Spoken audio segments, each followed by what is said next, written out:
Hey guys, അപ്പോൾ ഇന്ന് നമ്മുടെ വീട്ടിലുണ്ടാക്കുന്ന വേറൊരു സാധനത്തിൻ്റെ വീഡിയോ ഞാൻ കാണിച്ചു തരാമേ. ഇതാണ് സംഭവം. ഇന്ന് ഡേ 1 ആണേ.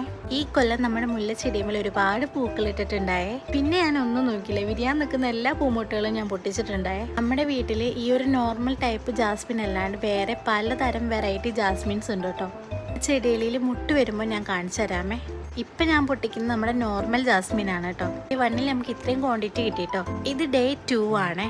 ഇന്നും അത്യാവശ്യം ക്വാണ്ടിറ്റിയിൽ മുട്ടുകൾ വിരിയാൻ നിൽക്കുന്നുണ്ട് കേട്ടോ. അതും കൂടെ ഇന്ന് പറിച്ചെടുക്കുന്നുണ്ട്. ഈ ഒരു പൂ കൂടാതെ തന്നെ നമുക്ക് കട്ടമുല്ലയുടെ ചെടി നമ്മുടെ വീട്ടിലുണ്ട്. പക്ഷെ അതിലിപ്പോൾ പൂവിട്ടിട്ടില്ല കേട്ടോ.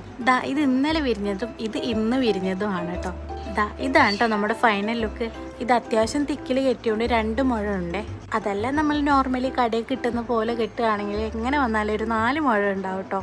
അപ്പോൾ നമ്മുടെ മുല്ലപ്പൂവിൻ്റെ ഫൈനൽ ലുക്ക് ഇതാണ്. നെക്സ്റ്റ് വീഡിയോയിൽ കാണാം. ബൈ.